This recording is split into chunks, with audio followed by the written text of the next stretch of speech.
Hello दोस्तों, अगर channel पर नए हैं तो चैनल को अभी सब्सक्राइब करें और वीडियो को एक लाइक अवश्य करें, क्योंकि वीडियो बनाने में बहुत समय लगता है, तो एक लाइक अवश्य करें। लाइक से मेरा मनोबल बढ़ता है। तो सुनते हैं कहानी। हेलो दोस्तों, मेरा नाम सपना है। मैं अपनी मम्मी पापा की इकलौती संतान है। मेरे अलावा मेरे मम्मी पापा का और कोई नहीं है। मेरे मम्मी पापा मुझे बहुत प्यार करते थे। मेरे पापा आईपीएस ऑफिसर थे। मेरे पापा की मैं जान थी, मुझ में मेरे पापा की जान बसती थी। मेरे पापा मुझे बेहद प्यार करते थे। मेरे पापा मेरे लिए किसी हीरो से कम नहीं थी। मैं तो हमेशा यही सोचती थी कि जैसे मेरे पापा मुझे प्यार करते हैं, वैसा ही मेरा पति भी मिल जाए प्यार करने वाला। मेरे पापा की यही इच्छा थी कि मुझे ससुराल अच्छा मिले। इसके लिए मेरे पापा बहुत सारे रिश्ते देखते हैं, लेकिन मेरे पापा को कोई रिश्ता पसंद नहीं आता है। मेरे पापा की इच्छा थी कि मेरी शादी गांव में हो। मेरे पापा को ऐसा लगता था कि शहर में मेरी बेटी खुश नहीं रह पाएगी, इसलिए मेरे पापा गांव में ही रिश्ता मेरे लिए ढूंढ रहे थे। मेरे पापा तो दिल्ली में जॉब किया करते थे, और जब उन्हें छुट्टी मिलती थी तब वह मेरे लिए रिश्ता ढूंढते थे। मेरे पापा दिल्ली से जॉब करके गांव आए हुए थे। पापा मेरे लिए बहुत चॉकलेट लाए हुए थे, क्योंकि मुझे चॉकलेट बहुत पसंद थी। जब भी पापा दिल्ली से घर लौटते थे तो मेरे लिए चॉकलेट जरूर लाते थे। मुझे चॉकलेट बहुत अच्छी लगती थी, और जो भी मुझे अच्छा लगता था मेरे पापा मेरे लिए जरूर लाते थे। मेरे पापा घर आए हुए थे तो मेरे पापा के दोस्त पापा से मिलने के लिए घर पर आए हुए थे। मेरे पापा और पापा के दोस्त आपस में बातचीत कर रहे थे। मैं शादी करने के लायक हो गई थी, इसलिए मेरे पापा कोई अच्छा सा रिश्ता ढूंढ रहे थे मेरे लिए। मैं पापा के पास जाती हूँ तो पापा के दोस्त मुझे देखते हैं, तो पापा से पूछने लगते हैं, यही तुम्हारी बेटी है? तो मेरे पापा कहने लगे, हाँ यही मेरी बेटी है, जो कि मेरी लाडली बेटी है। पापा के दोस्त कहने लगे, तुम्हारी बेटी तो बहुत सुंदर है। मैं पापा के पास गई थी, तब अंकल से मैं नमस्ते किया था, तो अंकल पापा से कह रहे थे, तुम्हारी बेटी बहुत समझदार है। क्योंकि मैं अंकल से नमस्ते किया था तभी अंकल मेरी तारीफ कर रहे थे। मैं पापा के पास में ही बैठ जाती हूँ और अपने पापा और अंकल की बात सुनाने लगती हूँ। मेरे पापा अंकल से कह रहे थे, कहीं कोई रिश्ता अच्छा सा हो तो बताओ। तो अंकल कहने लगे, एक रिश्ता तो है, लेकिन तुम शायद करोगे नहीं वहाँ शादी। तो मेरे पापा कहने लगे, कहाँ शादी करनी है बताओ। तो अंकल कहने लगे, उसका घर गांव में है, लेकिन उसका भाई सरपंच है, और जिससे शादी होगी वह दिल्ली में उसकी कंपनियां चलती हैं। अंकल कह रहे थे, तुम्हें ये रिश्ता अच्छा नहीं लगेगा क्योंकि लड़का गांव का है। तुम तो हमेशा दिल्ली में ही रहे हो, तो तुम्हें गांव से शादी कर लोगे क्या? मेरे पापा अंकल से कहने लगे, मैं तो यही चाहता हूँ कि मेरी बेटी की शादी गांव में हो, क्योंकि गांव के लोग शहर के अपेक्षा बहुत अच्छे हैं। मैं शहर में ही ड्यूटी करता हूँ, तो मुझे पता है शहर के लोग कैसे हैं। शहर के लोग बस अपने आप से ही मतलब रखते हैं, वही गांव के लोग मिलजुल कर रहते हैं। तो मैं तो अपनी बेटी की शादी गांव में ही करूँगा। तो अंकल कहने लगे, तो ये रिश्ता बहुत अच्छा है, तुम्हें एक बार देखना चाहिए। मेरे पापा अंकल से कहने लगे हैं, हाँ दिखाओ, मैं देखना चाहता हूँ ये रिश्ता। अगर मुझे पसंद आया रिश्ता तो मैं अपनी बेटी की शादी वही करूँगा। दीपावली आने वाली थी, दीपावली के 2-3 दिन बचे हुए थे। वह लड़का दिल्ली से दीपावली पर आने वाला था, तो अंकल कहने वालों की दीपावली के बाद ही दिखाई हो पाएगी। तुम मेरे पापा कहने लगे, जैसा तुम कहो। दीपावली बीत जाने के बाद अंकल हम लोगों को दिखाई करवाते हैं। मेरी तरफ से मेरे मम्मी पापा और मैं गई हुई थी दिखाई के लिए, और लड़के की तरफ से लड़का और उसका बड़ा भाई आया था। बड़ा भाई गांव का सरपंच था। सब लोग आपस में बातचीत करते हैं, सब लोगों को रिश्ता बहुत पसंद था। मेरी तरफ से मेरी मम्मी पापा को रिश्ता बहुत पसंद था, और उधर से लड़के के भाई और लड़के को भी मैं बहुत पसंद थी। मंदिर पर ही पंडित बुलाए जाते हैं और शादी की तारीख वहीं पक्की कर दी जाती है। मेरी दिखाई मंदिर पर हुई थी। कुछ ही दिनों बाद मेरी शादी हो जाती है और मैं ससुराल विदा होकर चली जाती हूँ। मेरे ससुराल और मायके के बीच की दूरी लगभग 2 किलोमीटर थी। 2 किलोमीटर पर ही मेरा ससुराल था। गांव के बगल वाले गांव में मेरा ससुराल था। मैं विदा होकर अपने ससुराल आई हुई थी। मेरे ससुराल का घर किसी हवेली से कम नहीं बना हुआ था। ये घर बिल्कुल हवेली की तरह लग रहा था। इस घर में बहुत सारे नौकर लगे हुए थे जो कि इधर उधर काम कर रहे थे। मैं घर पर नहीं थी, तो मुझे किसी भी चीज़ का कुछ पता नहीं था कि कहाँ किचन है, कहाँ बाथरूम है, कहाँ क्या है। मेरा पति मुझे अपने रूम में लेकर जाता है। मेरे पति का नाम सौरभ था। मैं अपने पति से कहती हूँ, मुझे पूरा घर देखना है। कहाँ क्या है, मुझे सब बताओ। तो मेरे पति मुझसे कहने लगे, इतनी भी जल्दी क्या है, अभी अभी तो आए हो, सब तुम्हें बता देंगे बाद में कहाँ क्या है, अभी तुम आराम करो। मैं थोड़ी देर आराम करती हूँ। मेरे पति कहते हैं, चलो अब तुम्हें दिखाते हैं घर पूरा। मेरे पति ने मुझे पूरा घर दिखा दिया था और सारी जगह भी बता दी थी कि यह किचन है, ये बाथरूम है और यह इनका कैमरा है, वह उनका कमरा है। ये घर 5 मंजिल बना हुआ था। इस घर में घर के लोग काम और नौकर ज्यादा थे। इस घर में सबसे ज्यादा जेठ की चलती थी, जो कि मेरे पति के बड़े भाई थे। मेरे पति भी उनका बहुत आदर किया करते हैं और उनकी सारी बातें माना करते थे। घर में उनकी कोई बात नहीं डालता था, सब लोग उनकी ही बात मानते थे और जो वह कहते थे वही घर में होता था। मुझे तो ऐसा लगता था कि जेठ ने सब लोगों को डरा के रखा है। मेरा जेठ गांव का सरपंच था, इसलिए उसकी आवाज में बहुत दम थी। मेरा जब जेठ बोलता था तो उसकी तेज आवाज में सब लोग बहुत डरते थे। मेरे जेठ की तेज आवाज ने सब लोगों को डरा के रखा था। मेरे पति भी जेठ से ज्यादा बातचीत नहीं करते थे। मुझे तो ऐसा लगता था कि मेरे पति भी अपने बड़े भाई से डरते हैं। मेरा ससुराल में ये पहले ही दिन था, मुझे इतना सब पता चल गया था पहले ही दिन। ये सारी बातें मुझे एक नौकरानी ने बताई हुई थी। उस नौकरानी से मुझे बात करने में बहुत अच्छा लग रहा था। मैं उसे नौकरानी को अब नौकरानी नहीं समझती थी, मैं अपने दोस्त समझने लगी थी। उसका नाम कलावती था। मैं अपने रूम में बैठकर कलावती से बातचीत कर रही थी। मेरे पति बाहर गए हुए थे। कुछ ही देर बाद मेरे पति जब रूम में आते हैं तो कलावती उठकर रूम से चली जाती है बाहर। मेरे पति मुझसे कहने लगा, तुम्हें ये घर कैसा लगा? मैंने अपने पति से कहा, बहुत अच्छा लगा। मैंने अपने पति से कहा, कलावती बहुत अच्छी लड़की है, मैं उसी से अभी बातें कर रही थी जब तुम बाहर गए हुए थे। कलावती बहुत प्यारी बातें करती है, मुझे उसकी बातें बहुत अच्छी लगी। तो मेरे पति कहने लगे, अच्छा ठीक है बाबा, तुम्हें कलावती की बातें पसंद आई तो मुझसे ही बातें कर लिया करो, लेकिन जब तुम्हारे आसपास मेरे बड़े भाई हो तो तुम किसी से ज्यादा बातचीत न किया करना। मैंने कहा, ऐसा क्यों? तो मेरे पति मुझसे कहने लगी, उन्हें ज्यादा बातचीत पसंद नहीं है कि कोई उनके सामने ज्यादा बातचीत करे। मैंने अपने पति से कहा, अच्छा ठीक है, जब मेरे सामने जेठ होंगे तो मैं किसी से ज्यादा बातचीत नहीं करूंगी। तो मेरे पति कहने लगे, हाँ। शाम भी काफी हो चुकी थी, हम लोग बिस्तर पर लेटे हुए थे। मेरे पति काफी थक जाने के कारण वह तुरंत ही सो जाते हैं। मैं अपने पति से बातचीत करना चाहती थी लेकिन उन्हें थकान थी, इसलिए वह जल्दी ही सो गए। मेरी शादी की आज पहली रात थी और मेरे पति इतनी जल्दी सो गई, मुझे अच्छा नहीं लगा। मैंने अपने पति को जगाने की सोची लेकिन मैं फिर नहीं जगाया कि वह बहुत थके हुए थे। तो मैंने सोचा, चलो सोने दो, हम कल बातचीत कर लेंगे। मेरा पति मुझसे बहुत प्यार करता था, मुझे भी अपने पति पर बहुत प्यार आता था। रात के लगभग 12 बज चुके थे, मुझे नींद अब भी नहीं आ रही थी। थोड़ी देर बाद किसी के चीखने और चिल्लाने की आवाज़ आती है। मुझे इन आवाज़ों से बहुत डर लग रहा था। अपने पति को जगाने की सोची लेकिन फिर मैं नहीं जगाया, क्योंकि वह बहुत थके हुए थे, इसलिए मैं उनसे चिपक कर सोती रही। मुझे नींद नहीं आ रही थी लेकिन मैं चिपक कर लेटी हुई थी। मैं वह आवाज़ सुन रही थी, मुझे बहुत डर लग रहा था। यह आवाज़ किसी लड़की की थी।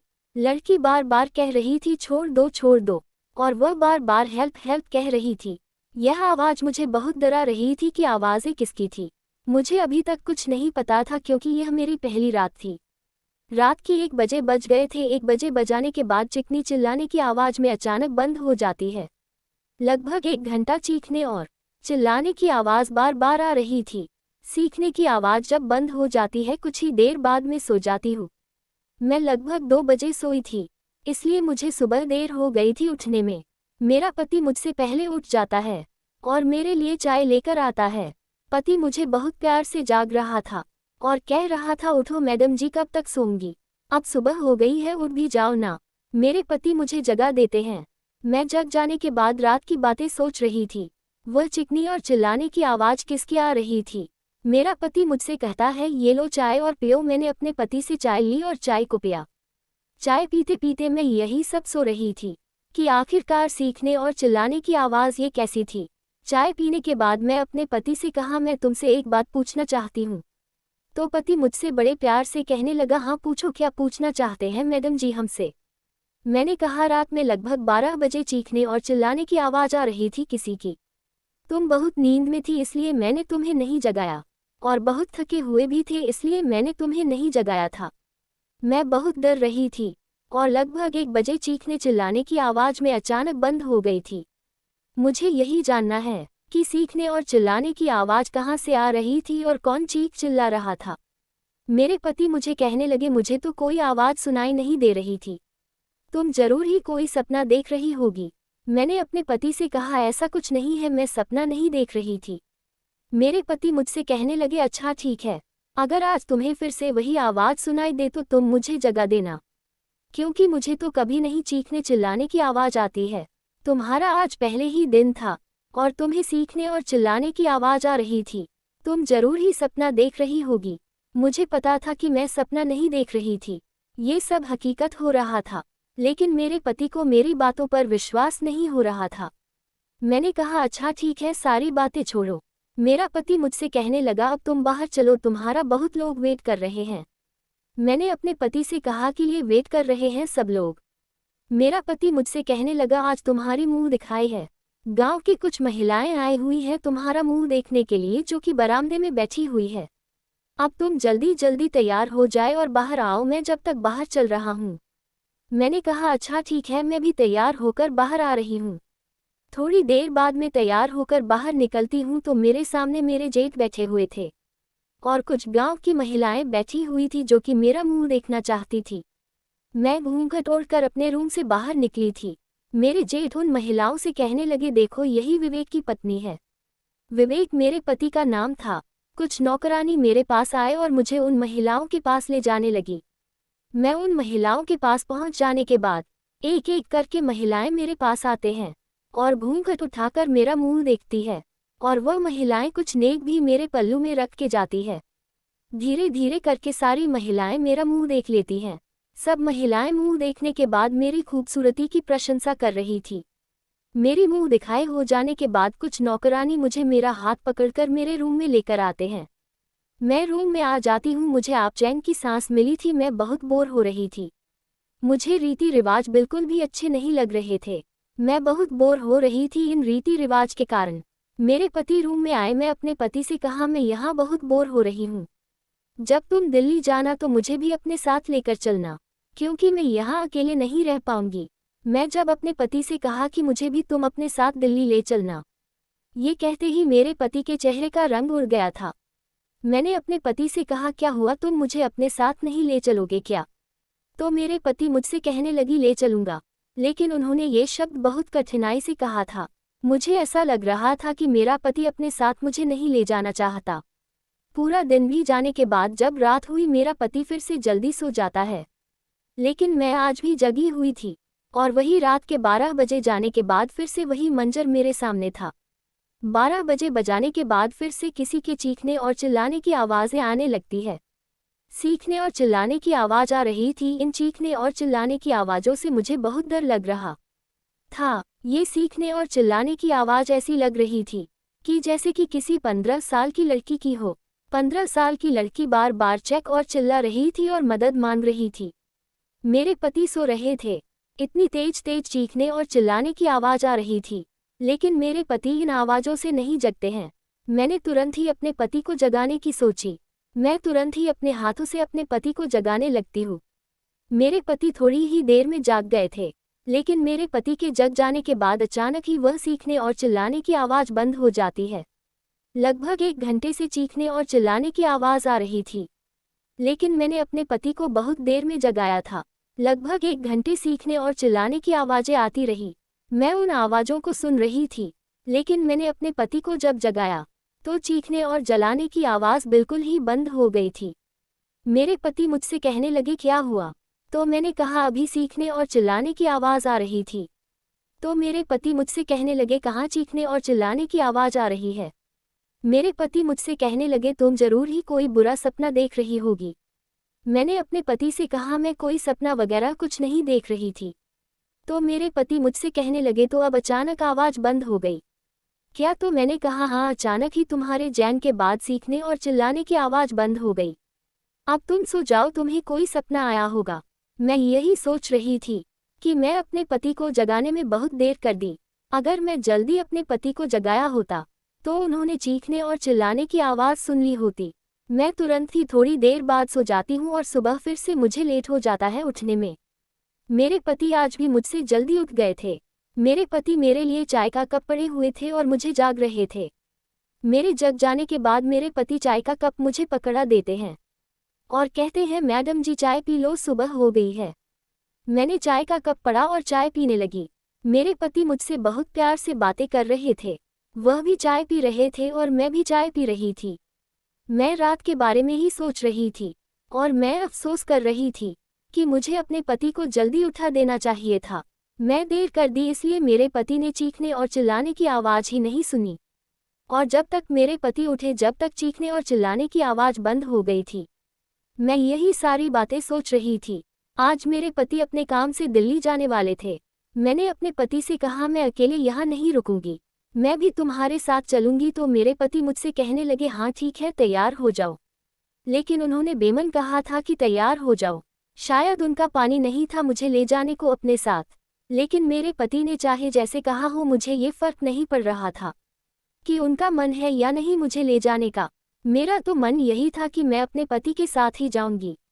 इसलिए मैं तुरंत ही अपने कपड़े पैक कर लेती हूँ और तैयार हो जाती हूँ। मेरे पति भी तैयार हो गए थे। मुझे कपड़े पैक करते हुए मेरे जेठ ने देखा तो मेरे जेब में तुरंत ही मेरे पति को बुलाया अपने पास और चेक मेरे पति से तेज आवाज में कहने लगी, क्या तुम अपने साथ अपनी पत्नी को भी ले जा रहे हो? तो मेरे पति जर्सी कहने लगी, हाँ, मैं अपने साथ अपनी पत्नी को भी ले जा रहा हूँ। मेरे जेठ मेरे पति से कहने लगी, तुम्हें पता भी है कि तुम क्या करने जा रहे हो और तुमने सोच भी कैसे लिया कि तुम अपने साथ अपनी पत्नी को ले जाओगे? इस घर में जो भी बहू आती है वह इसी घर में रहती है, ये हमारे रस्म है। हमारी इस परंपरा का उल्लंघन कर रहे हो तुम। तुम्हें जब पता है सारी परंपरा तो भी तुम ये काम करने जा रहे हो। तुम अकेले ही दिल्ली जाओगे, तुम्हारे साथ तुम्हारी पत्नी नहीं जाएगी। यह मेरा आदेश है और यही मेरा निर्णय है, और अगर मेरे आदेश के विरुद्ध जाओगे तो फिर ठीक नहीं होगा। मेरे पति कहने लगी, मैं भैया तुम्हारी आदेश का पालन करूंगा, मैं अपनी पत्नी को अपने साथ दिल्ली नहीं ले जाऊंगा। मेरी जेब जो कह देते थे वही घर में होता था। अब उन्होंने कह दिया था कि मैं अपने पति के साथ दिल्ली नहीं जा सकती। ये बात सुनकर मैं अपने कमरे में दौड़ते हुए चली जाती हूँ। मैं अपने कमरे में फूट फूट कर रो रही थी जब तक मेरे पति आ जाते हैं। मेरे पति मुझसे कहने लगते हैं, तुम पागल हो गई हो क्या? मैं क्या हमेशा के लिए तुम्हें छोड़कर जा रहा हूँ? मैं जल्दी जल्दी घर आता रहूँगा, और वैसे भी कलावती है तो तुम उससे बात कर लिया करो जब तुम्हें अच्छा ना लगे। मैंने अपने पति से कहा, लेकिन तुम चले जाओगे तो मुझे अच्छा नहीं लगेगा बिल्कुल भी। मुझे चिकनी और चिल्लाने की आवाज़ भी आया करते हैं। रात में मैं बहुत डर जाती हूँ सीखने और चिल्लाने की आवाज़ सुनकर। मेरे पति मुझसे कहने लगे, तुम कलावती को अपने रूम में सुला लेना। रात में तुम कलावती के साथ सोना, इससे तुम्हें डर भी नहीं लगेगा। मैंने कहा, अच्छा ठीक है, अब कर भी क्या सकते हैं। मेरे पति कुछ ही देर बाद दिल्ली के लिए रवाना हो लेते हैं। मेरे पति दिल्ली जा चुके थे, मैं अकेले ही रूम में बैठी हुई थी। तो मैं कलावती को अपने पास बुला लिया और मैं उससे बातें करने लगी। मैंने कलावती से बोल दिया था कि तुम आज से मेरे साथ रात में मेरे साथ सोओगी। तो कलावती कहने लगी, ठीक है, मैं तुम्हारे साथ आज से सोऊंगी। मैंने कलावती से पूछा, अच्छा तुम्हें रात में किसी के जितने और चलने की आवाज़ आती है क्या? तो कलावती कहने लगी, मुझे तो किसी के चीखने और चिल्लाने की आवाज़ नहीं आती है। मैंने कहा, अच्छा ठीक है। रात में पता नहीं किसी को ये सीखने और चिल्लाने की आवाज़ नहीं सुनाई देती थी, लेकिन मुझे ही क्यों सुनाई देती थी सीखने और चिल्लाने की आवाज़। मेरे मन में ख्याल आ रहा था कि शायद ये भूतिया बंगला है, इसमें सिर्फ मुझे सिखाने और चिल्लाने की आवाज़ आ रही थी और किसी को नहीं। रात हो जाती है, मैं बिस्तर पर लेटी हुई थी, मेरे पास कलावती भी लेटी हुई थी। कलावती को नींद आ रही थी। मैंने कहा, कलावती आज तुम सोगी नहीं? तो कलावती मुझसे कहने लगी, ठीक है, जैसी आपकी मर्जी। मैंने कलावती को जगा के रखा था ताकि कलावती आवाज़ें सुन सके। रात के लगभग 12 बज गए थे और फिर से वही सीखने और चिल्लाने की आवाज़ आ रही थी।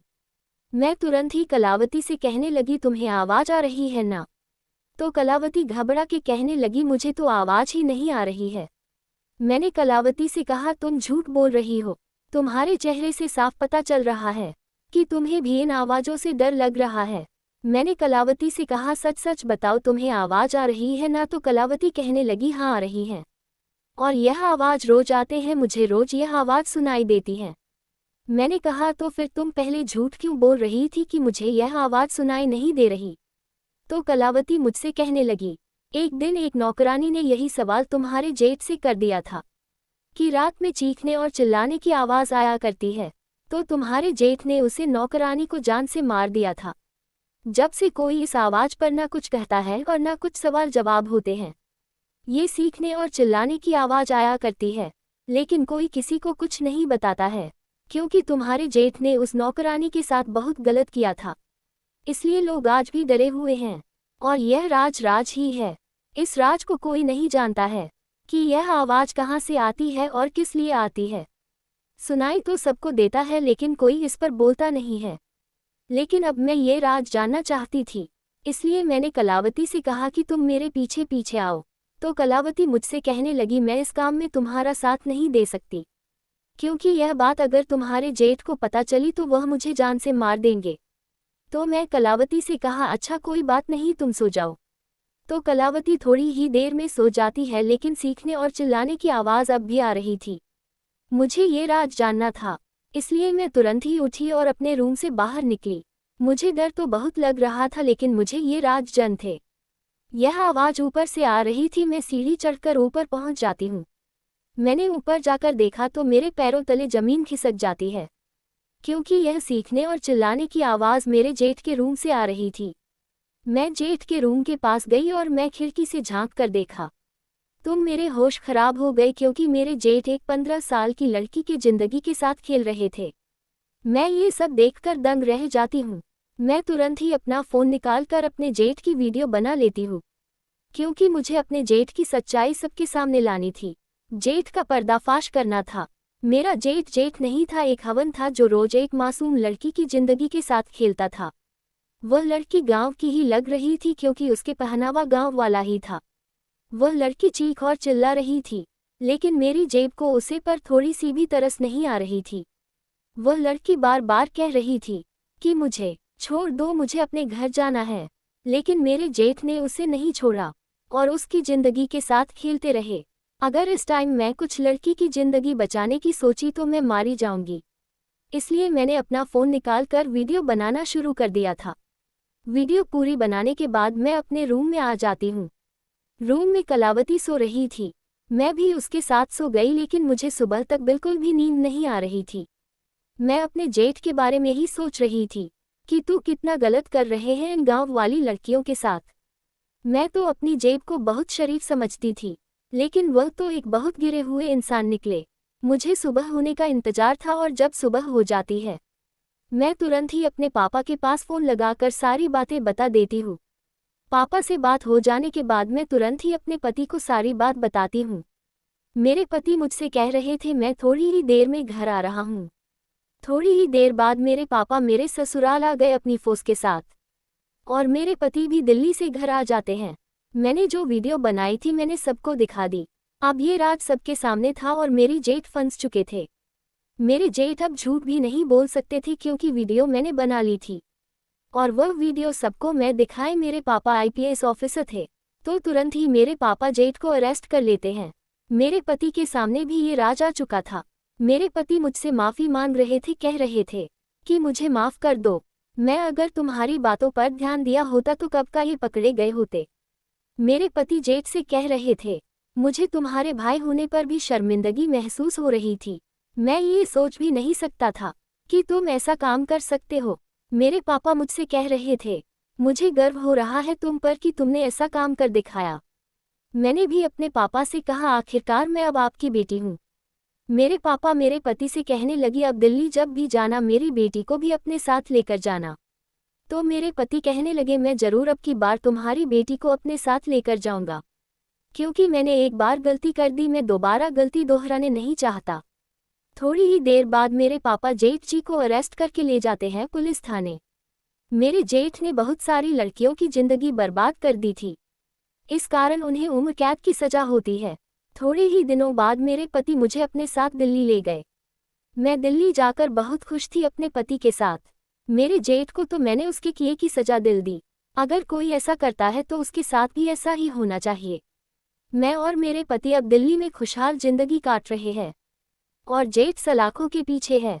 अगर वीडियो अच्छी लगी हो तो वीडियो को एक लाइक और चैनल पर नए हैं तो चैनल को अभी सब्सक्राइब करें। तो मिलते हैं किसी और रोमांटिक कहानी के साथ, जब तक के लिए बाय बाय।